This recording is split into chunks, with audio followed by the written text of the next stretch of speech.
continue on encoding and decoding because I think as someone working in quantum, that's something that we should really be very familiar with, because for me, that's really the difference between classical and quantum information. It's that we can encode differently.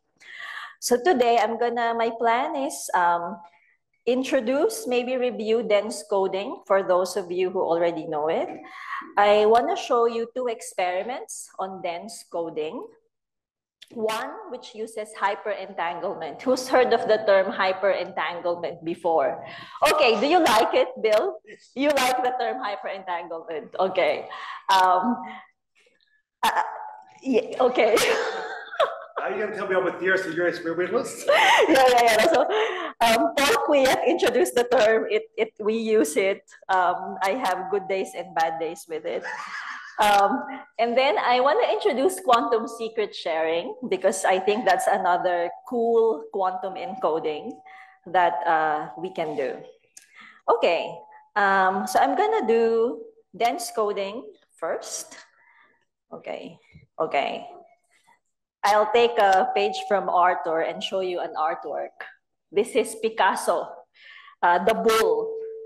And if it were to represent what is quantum, the right-hand corner will be the essence of it. And I don't know if we agree what is the essence of quantum. Who says it's entanglement? Entanglement? Contextuality? Have you heard of contextuality? Yeah, the context of the measurement will define what the answer will be, which some people say is the generalization of entanglement. Yes, someone agrees. Complementarity, like that you can have incompatible observables. Is that quantum? No, Bill? No? Okay. It's not my choice. It's not your choice. Okay.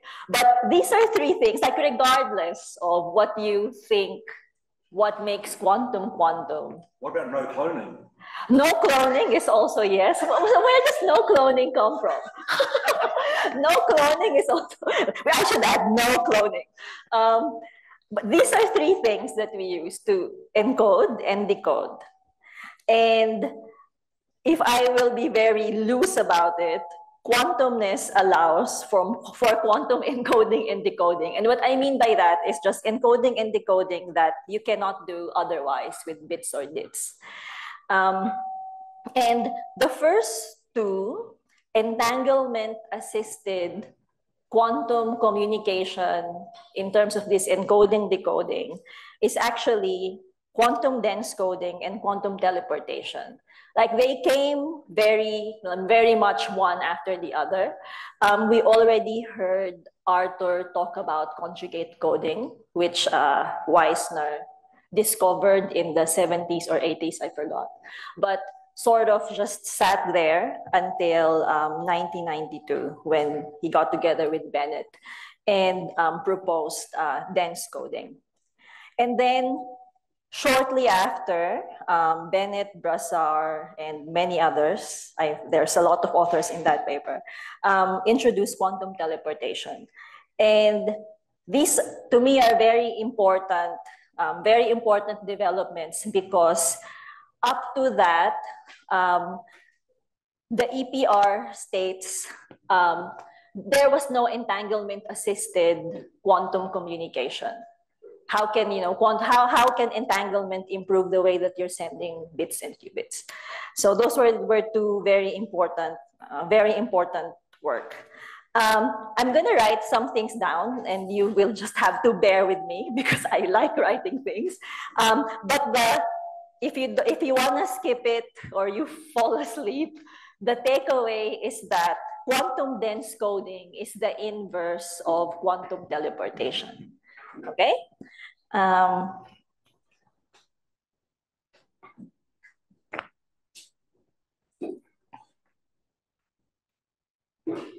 Quantum dense coding. Anyone wants to tell me why it's called dense coding? What's dense about it? Information transfer is You send more than one bit. You send more than one bit so you send 2 bits using 1 qubit. Like remember what I said yesterday, basic decoding theory, when you have 1 qubit, you get 1 bit. But here you have an encoding decoding scheme where with 1 qubit, you can get 2 bits. Of course, they have pre-shared entanglement. So depending on how you count your resources, you might say that's cheating as well. To be honest with you, I read resource theory papers. I have no idea whether we decide, I have no idea why people decide a particular resource is free. Like, I don't know, you would find resource theories, for example, where entanglement is the free resource, or where the for me as an experimentalist, the only cheap thing are photons. Everything else comes at a steep price. So anyway. So can I ask a question? Yes. You said it's dense because of 2 bits. Okay. So if I use a qubit. If you use a qubit, so there are qubit dense coding. But the qubit, I can send the qubit anyway. Yeah, but then you have a different bound from the basic decoding theory, Bill. So we'll stick with the original one for qubits. Okay. So the task is so of course we have, as always, Alice and Bob. They share an EPR pair.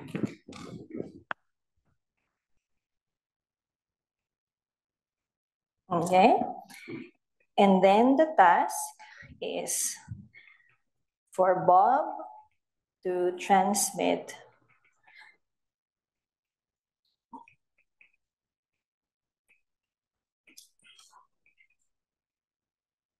the state of 2 classical bits. Okay, let's just make that 0, 1, 2, 3. Yes. So Bob needs to transmit 0, 1, 2, 3 to Alice. What does Bob do? The first is he performs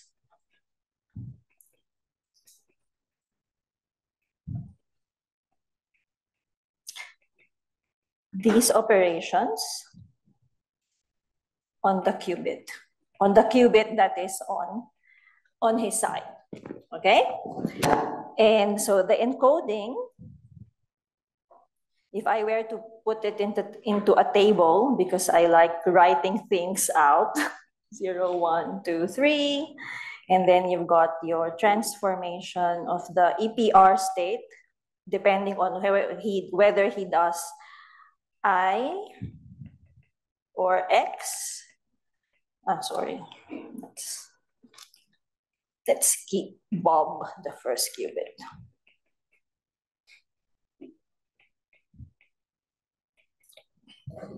Okay, that's right. So I'm gonna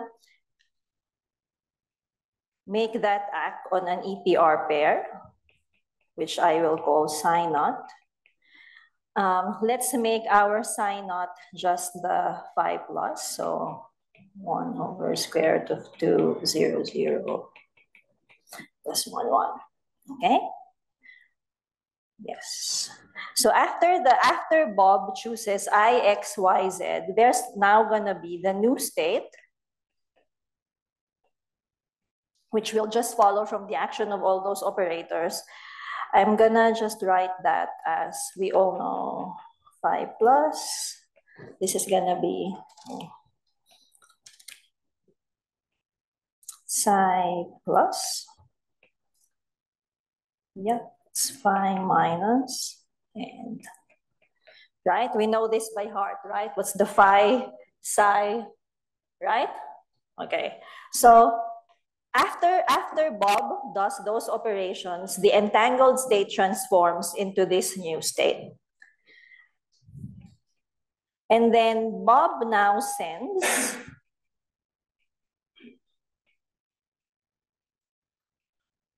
the qubit to Alice.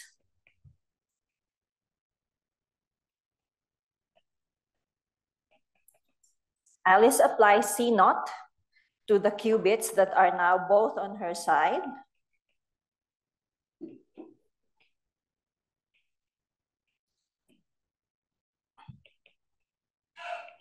and then an H to first qubit.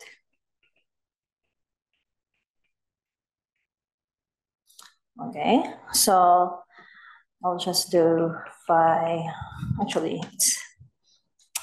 I'm gonna write it down because it's easier to see. 0, 0 plus 1, 1.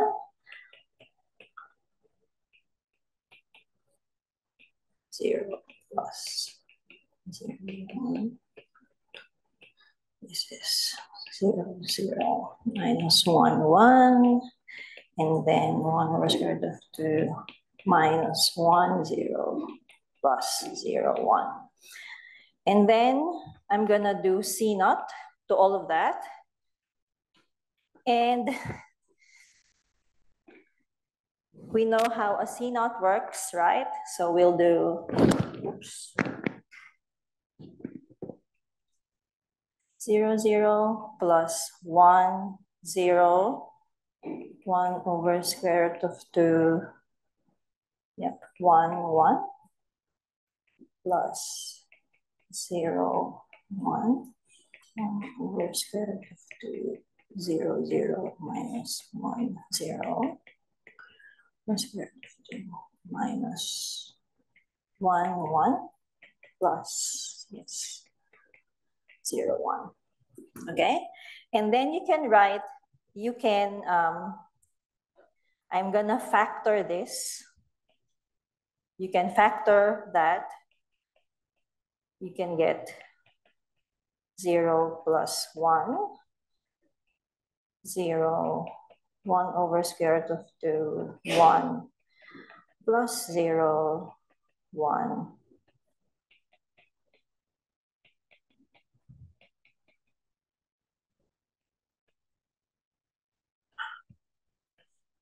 Let's do tensor. Square root of 2 minus 1, 1 plus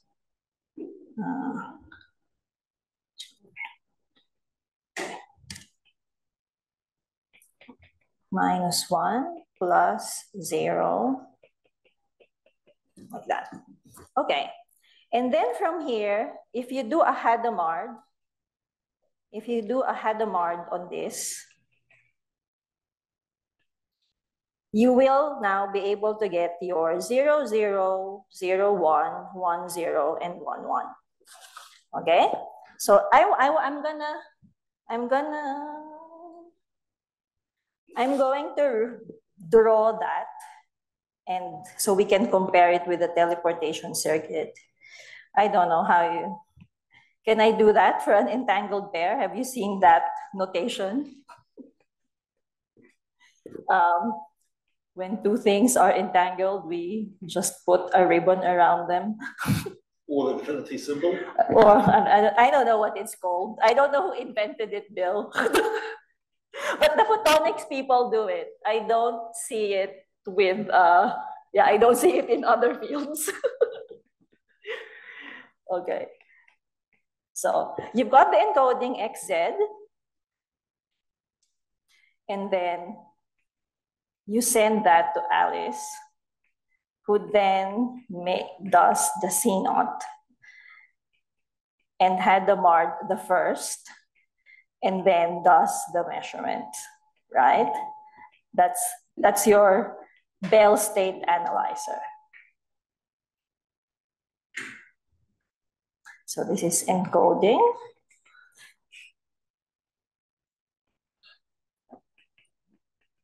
Decoding just the Bell state analyzer. Now,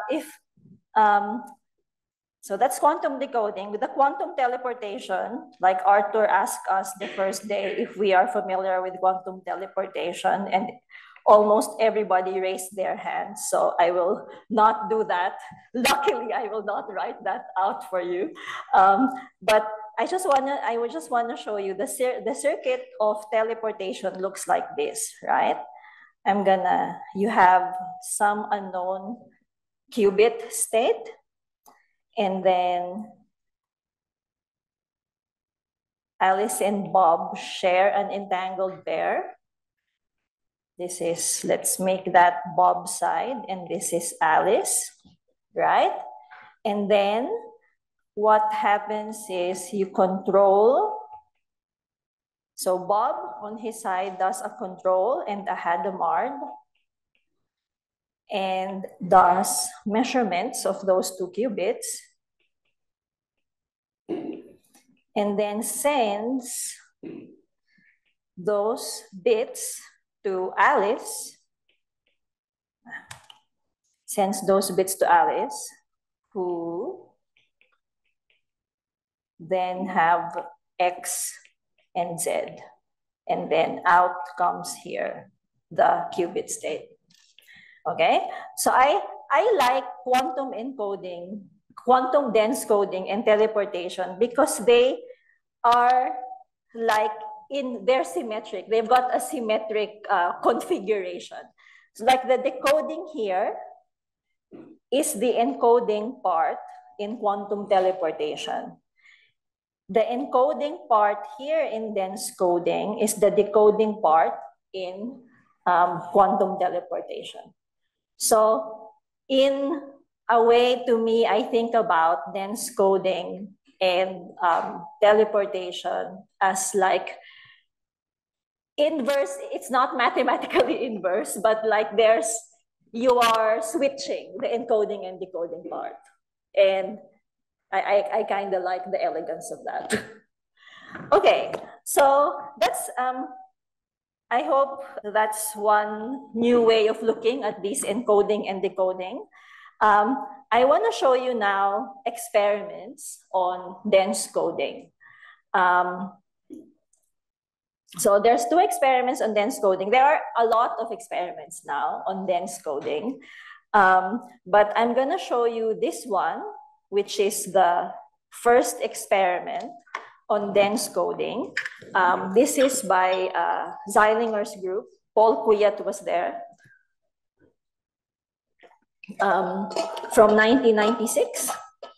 So they use so in this experiment, they use the SPDC source, and then these are the encoding of the psi and the phi the encoding of the psi and the phi are in the polarization of the photons. So you let, say, H be 0 and be equal to 1. And then how do I have it here? Okay. And then this beam splitter is very important. It's supposed to do discrimination between these 4 Bell states. But as we know, in linear optics, when you have photons like that, they're horizontal, horizontal, vertical, vertical, and they arrive at the beam splitter at the same time. So that's actually Hong-Umandl. I'm going to talk about it later. But in the way that this experiment was implemented, actually, when the photons come here, this and this you can distinguish, but this and this will bunch.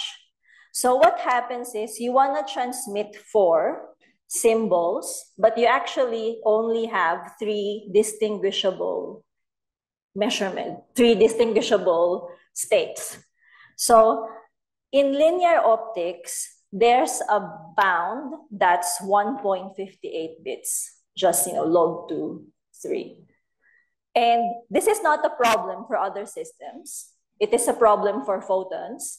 And photons are the ones that Alice and Bob are sending. It's the only flying qubit. So it's a problem. But you can get up to 1.58 bits, which is maybe close enough to 2. Okay?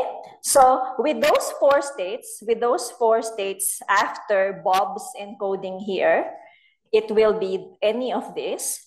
And then you can work out, depending on the coincidences of these detectors here, you can work out which state was sent. And then in your table, work out which one is 0, 1, 2, 3, right? So that's the 1.58 implementation of dense coding.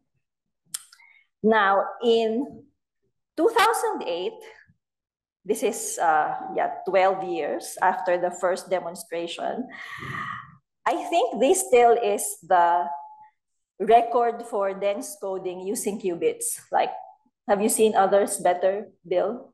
Okay, so this is dense coding. The result of this experiment is somewhere here.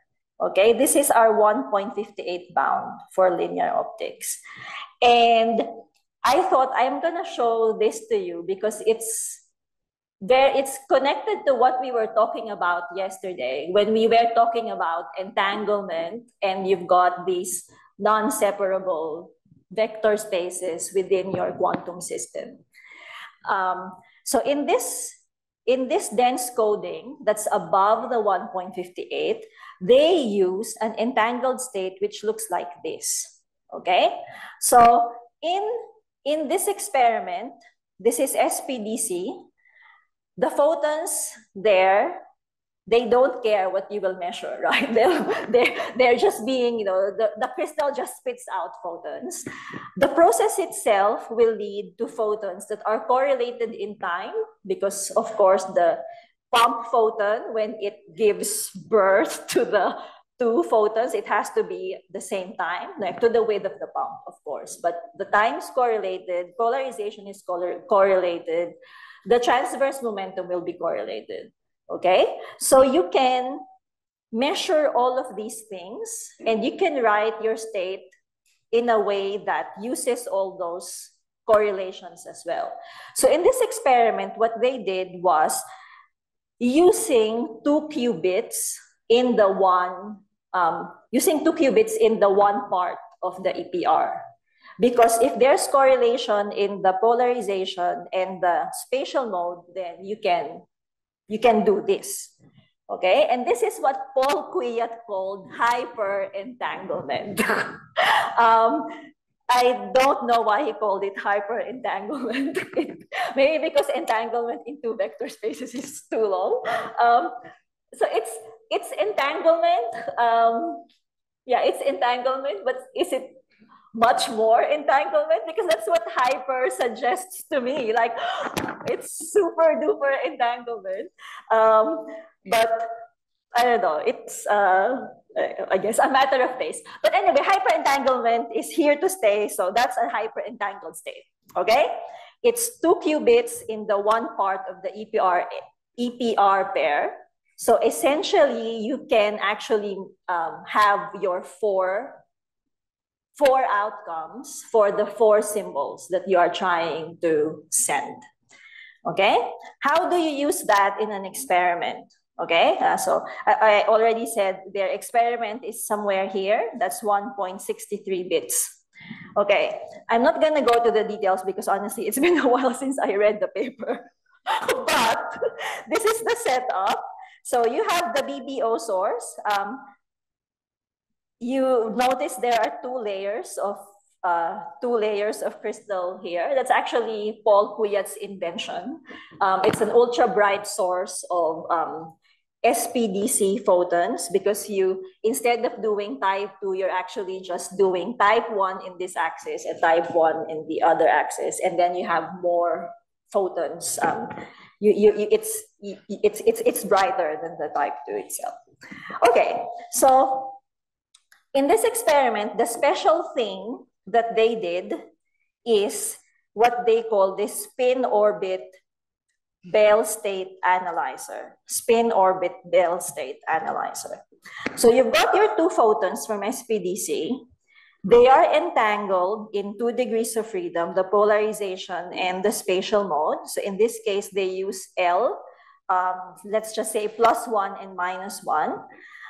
The two photons, so a photon will come to a spin orbit Bell state analyzer, and then they use a hologram such that it separates the +1 and the -1 into 2 different directions that then goes to this PBS and detector network here. So this is where you have your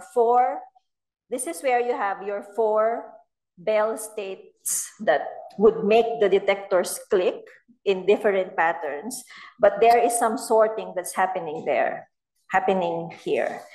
And if you recall my diagram from yesterday, this is something like this. You've got a sorter here that sends the photon to different measurements.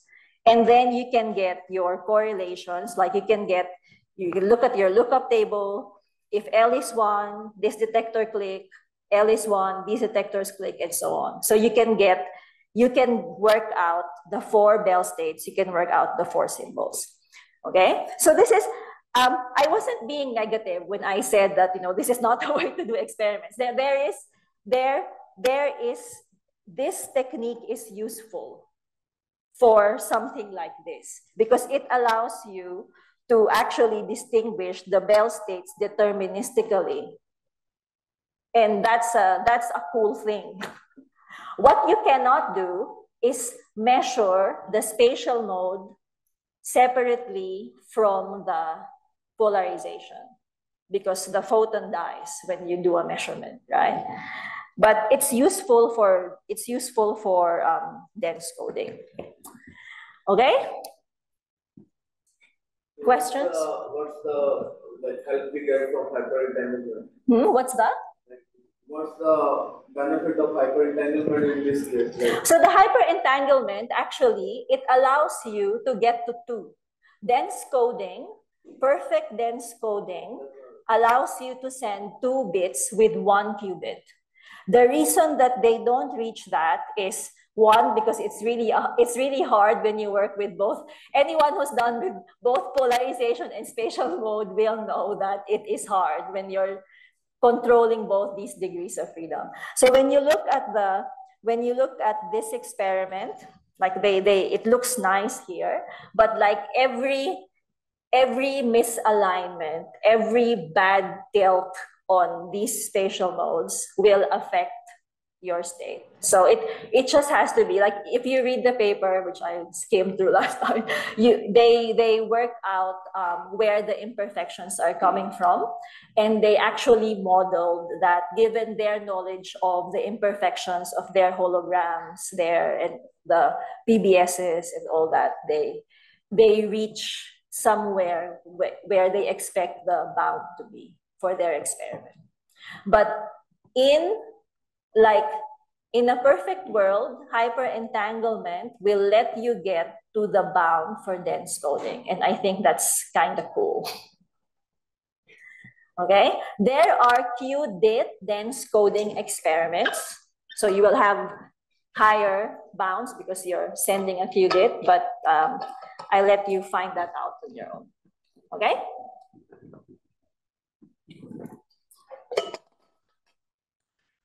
Okay. Now, the next thing I want to talk about is quantum secret sharing. Who has heard of quantum secret sharing? Oh, wow, okay. There's actually a few. Okay, so quantum secret sharing, I haven't seen a lot of experiments on it. It's hard. It's hard, okay. So I want to talk about quantum secret sharing because it's one of the things that you can actually do only with QDITs.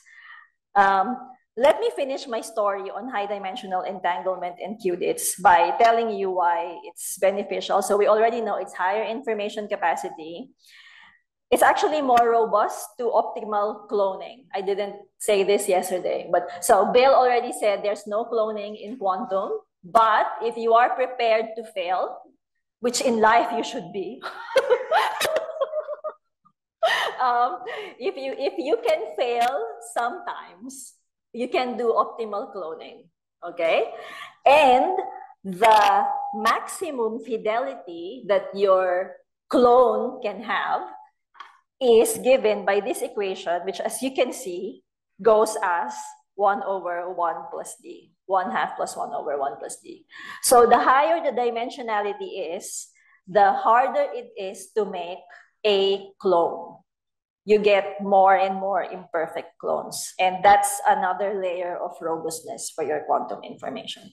So this I already said, there's higher QKD error thresholds for QBARE for QKD with QDITs. So as a scientist, I am very interested in what can be done only with qubits, because there's a lot of, oh, you can do this better, like it's better than qubits. But actually, there are tasks that you can do only with qubits. Like the yesterday's example with the communication tasks, communication matrices, for example, you can work out some communication matrices that have implementations only with qubits where D is greater than 2. And I think those are interesting. There are also tasks which can be done only with qubit entanglement. And quantum secret sharing is one of those. Okay, so quantum secret sharing, for those who are not familiar with it, was introduced by Cleve, Gottesman, and Lowe. This is Cleve of quantum, Cleve and Gottesman from quantum error correction fame as well. The story is there is somebody who wants to share a secret. Let's make it Einstein in this case. So the secret is divided into parts and is sent to, I should remove one of these, there are only 3 parties.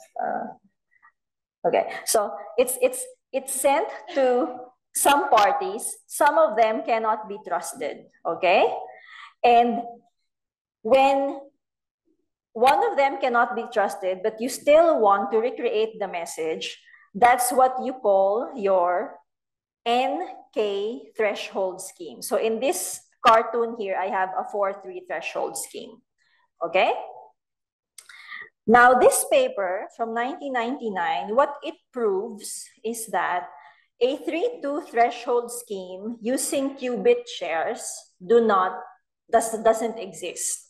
Okay, if you want to do quantum secret sharing 3-2, you need a qubit. Entangled qubits are needed, and they have the encoding. They have the encoding in that paper here. Okay, which I think I have time to do because I have completely now overestimated the time. I'm gonna talk about these things. Anyway, okay, so, but before I do that, let me just comment that as an experimentalist, when I was working through the how to share a quantum secret, and I was following what Cleve and Gottesman and Lowe were asking me to do, I keep on thinking, oh wow, how do you do that in an experiment? And why is everything so perfect? So I have some cryptographer friends as well. It's very hard to talk to them. No offense to cryptographers. I think my math sophistication is not great, and my estimate of what an adversary can do is very much grounded on an experimentalist's understanding of the world. So it's always an interesting conversation when I talk with Marco and Barry and Minshu. But anyway, okay, so we did quantum secret sharing, but let's make it imperfect quantum secret sharing. Like, can you put some bounds on the privacy, security, reconstructability of the qubit when you have information leaking and all that?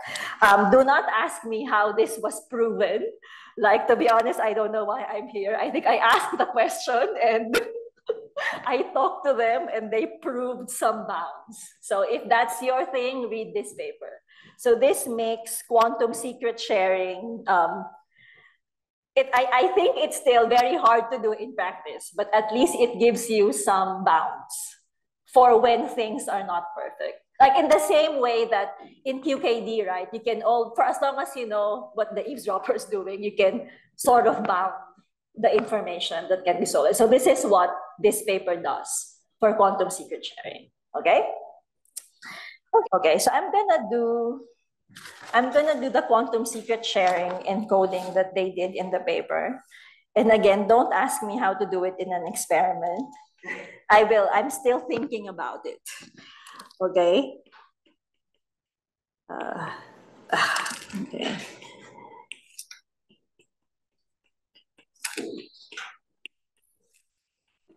Okay, so the original quantum secret sharing scheme I'll just put their names because there are other quantum secret sharing schemes.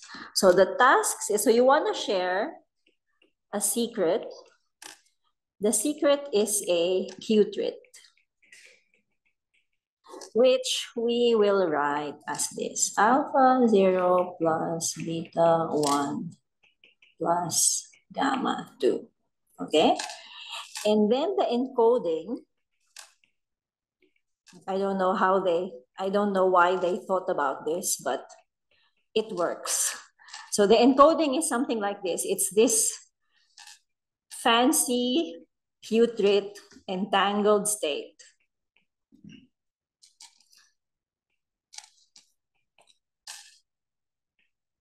Plus 0, 1, 2. So there's like a GHZ part. There's like a W state part. 1, 2, 0 plus 2, 0, 1 plus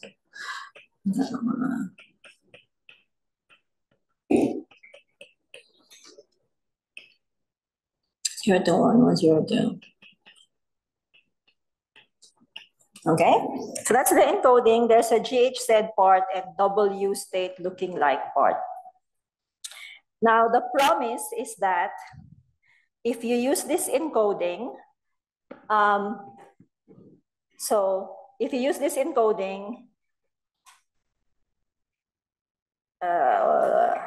okay. If you use this encoding, even if one gets lost, you can still recreate this Qubit here. Okay. You can also check that each share is always in a totally mixed state. So no one will, there's no information about the secret in each of the shares. Okay. So the promise is that the secret can be reconstructed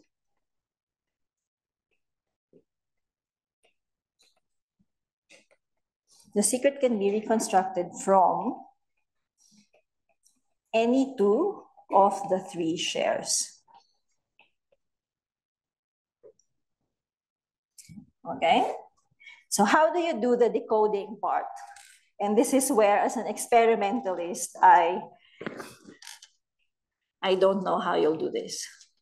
Maybe I won't write the whole thing for you, but I'll what? No, add the first share and second share. And to be honest with you, when I first read it, what does that mean? How do you add the first share to the second share? I don't know. Okay, so what does that mean? Okay, let's just take this bit. Let's just take this bit and, okay. So let's say take that component. Adding the first share to the second share literally means this bit becomes alpha. So add the first share to the second share. 0 plus 0, 0, 0, 0 plus first, second, 1, and then this becomes 2, 1 plus 2 plus 2 modulo 3, so that becomes a 1, this becomes a 2. Okay? And I must tell you, as an experimentalist, it was so hard for me to do that. I mean, I can add, but I don't know what device. I don't know what will you do to do that operation. But anyway, okay. So do that, and yeah. Modular addition. It's modular addition, but how do you do modular addition? Experimentally. You have a quantum computer. We just need a quantum computer. Great. Okay, so the decoding is add first share to the second share. I will not write it out for you, but you can do that when you're bored. And then you add, next thing, add the second share to the first share. Okay? And then it's a bit painful, so you do it in your free time. But when you do these things, what comes out really nicely is that you get to a point where the first share becomes that, and then the state of the 2 qubits the remaining 2 becomes that. Okay? So the secret is now in the first qubit, first qubit. Okay? So you do, what's happening? It's not scroll. So you do this encoding, do this decoding, you get the secret on the first qubit. Okay? Does that remind you of something really important? Yes?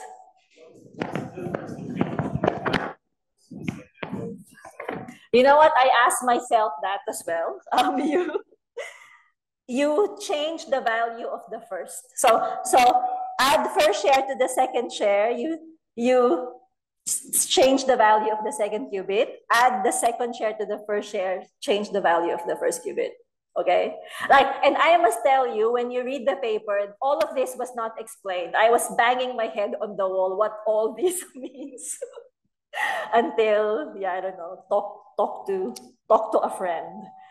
Okay, so you get the qubit, you get the state of these 2 other qubits here, which doesn't contain the secret, but okay. And this is a 3 qubit quantum code that will protect you against one erasure, right? Like one untrusted party is like one lost qubit. So actually, it's no surprise that, you know, the quantum error correction people are the ones who propose something like that. And actually, in that paper, they comment that every quantum secret sharing scheme, so every quantum secret sharing code, is also a quantum error correcting code. But it doesn't work the other way around, okay? Not all quantum error correcting codes are secret sharing codes, okay? So I also kind of like the connection between a communication task, which is quantum secret sharing, and then quantum error correction, which is very important for quantum computing, okay? They also in that paper give a code like this. So this is not a quantum secret sharing scheme, but it's a quantum error correcting scheme, okay? Now, that's the first proposal from 1999 using 3 qubits. There was another proposal much later. This is secret sharing with 1 qubit, okay? So secret sharing with 1 qubit. In the original quantum secret sharing scheme, you actually have a 3-particle entangled state that you distribute to the parties. They each get a particle. In this scheme, you only have 1 qubit, and the referee sends it to the first person, to the second person, to the third person, to the last person, and then this one sends it back.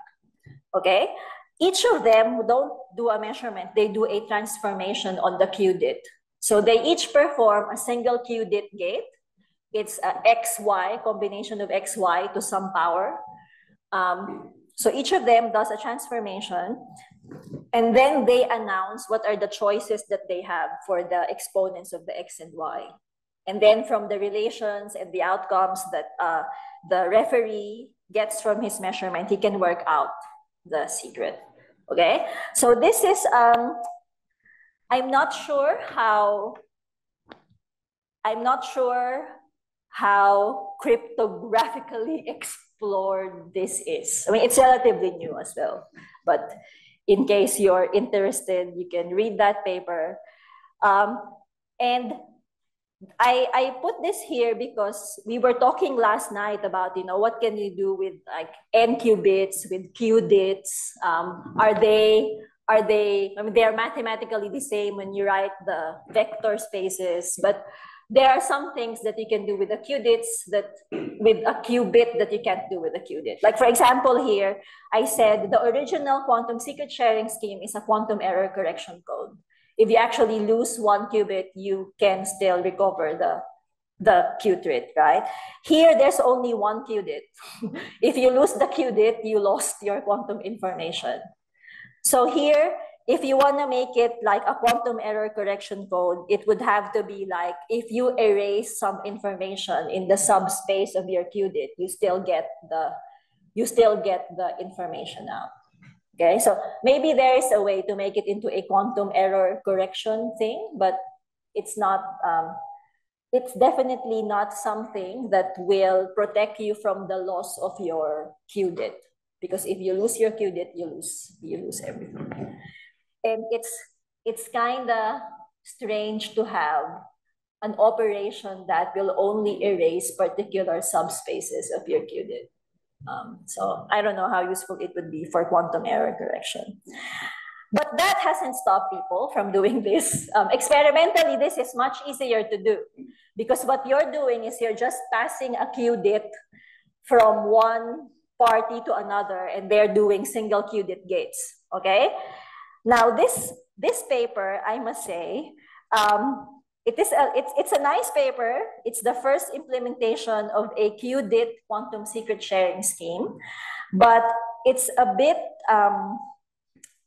so obviously they don't have 11 parties that are each doing qubit gates, okay? Because how do we implement? So they did this experiment in spatial modes. I showed you yesterday how to do qubit gates in spatial modes. You need a spatial light modulator. In the case of 11 parties, you need 11 of that. That's very expensive, okay? So what they did here actually was they imagined,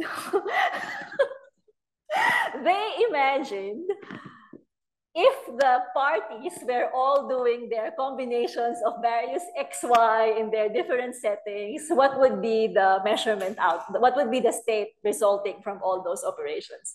And they did projective measurements. So it's okay. It's okay. I think it's mathematically it will be the same. In practice, I don't think you can do it with like that. Okay, like I'm letting you onto the secrets of experimentalists. Okay, that's actually all I have for this first session. If you have questions, you can ask me. Actually, no, let me get to the summary. So take home, I hope I convince you that dense coding is the inverse, and I put quotes because I know the mathematicians will not be happy. It's the inverse of teleportation. You can communicate 2 bits with 1 qubit when there is pre-shared entanglement. That's above the basic decoding theorem.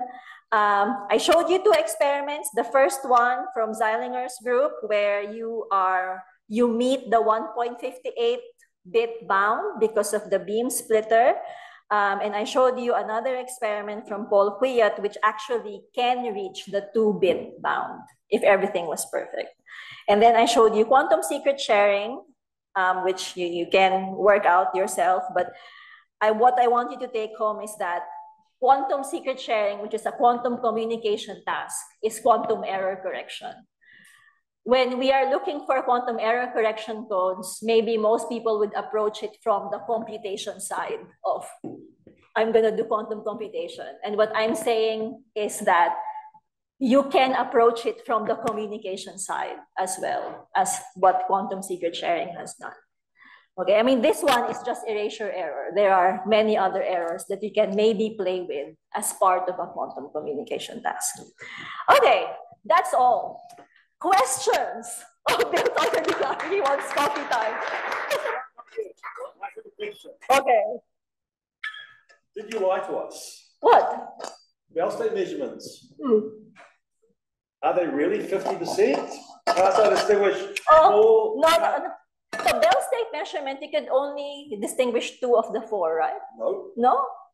Not if you add in some photons. Oh, yeah. Well, okay. There are.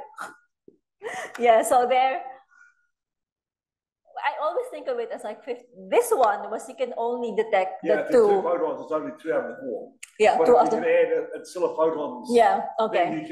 you can slowly go to being all. Okay, well. And I think that's actually where these the fusion probabilities increasing when you have ancilla photons. That is where it's coming from. Yeah. But I want to increase the fusion probability with qubits. And maybe some ancilla photons, but not as much as you would need if it were just qubit. Yeah. Yes. Is there some formulation? Let's grab a mic. And we'll operate on the premise that whoever has a mic exercise. Is there some kind of way to formulate secret sharing with these entropic uncertainty relations? Because it's a bit, ignorance of the whole does mean, I mean, it's the inverse of it because you know the parts, how can you retrieve the whole? So is there some kind of uncertainty formulation that you know of? I don't, okay. But I must say I don't immerse myself in that literature as much as some of you might. But I think you can maybe look at it that way.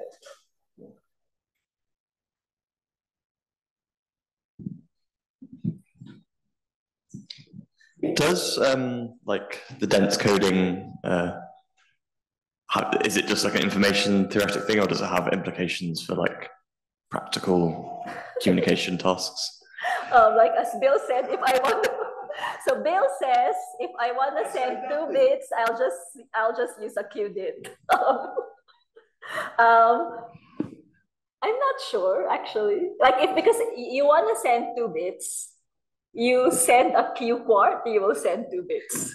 But I think the point is you constructed something where entanglement was helping. And I don't know, that's kind of. So it's like a proof of principle that entanglement can improve. It's like it's one of those, here's what you can do when you have quantum and entanglement. Yeah. But also, if you just sending 1 qubit, what information can the eavesdropper find in the middle? If you share the belt here, then basically as you're sending these 2 bits of information, someone in the middle of the channel can't get it.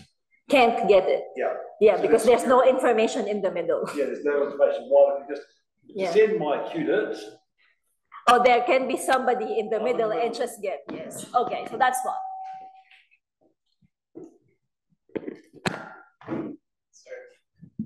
More like a comment than a question. So about hyperentanglement, it feels like if you use 2 degrees of freedom, it feels like cheating. What counts as a resource anyway? If you compare it with the with theoretical what do you call it? Dense coding, it's like you get 1.58 as a bound for linear optics, right? But then if you use hyperentanglement, you increase the threshold at the cost of using 2 degrees of freedom, which is kind of cheating because what counts as a resource? So I'm going to go back to my comment earlier. I read all this, so resource theory, right? Like when you are comparing things, you have to decide which one is the expensive bit, okay? For me as an experimentalist, photons are cheap. I can make lots of photons. Photons are cheap, and I don't. It does feel like cheating, like because you've got like the 2 qubits in the 1 particle, but it's totally legit as well. We do it in the classical world. Yeah, so why not in quantum? Why limit a photon to a bit? Yeah. Photons are more powerful than that. Yeah, so I personally don't see it as cheating. Intelligent use. It's intelligent use of photon. Like if you do an experiment like that and make claims about non-locality realism on a system, because essentially you've got like 2 qubits 2 qubits here and then 2 qubits here, right? If you do an experiment like that, and then you make comments on the non-locality of like these 2 qubits over here and these 2 qubits over here, I don't think that's correct. Like there's no non-locality to talk about there. But dense coding is just a communication task. I just want to get out the symbols that the person was trying to send. So that task to me doesn't come with a lot of baggage. I just want to perform a task.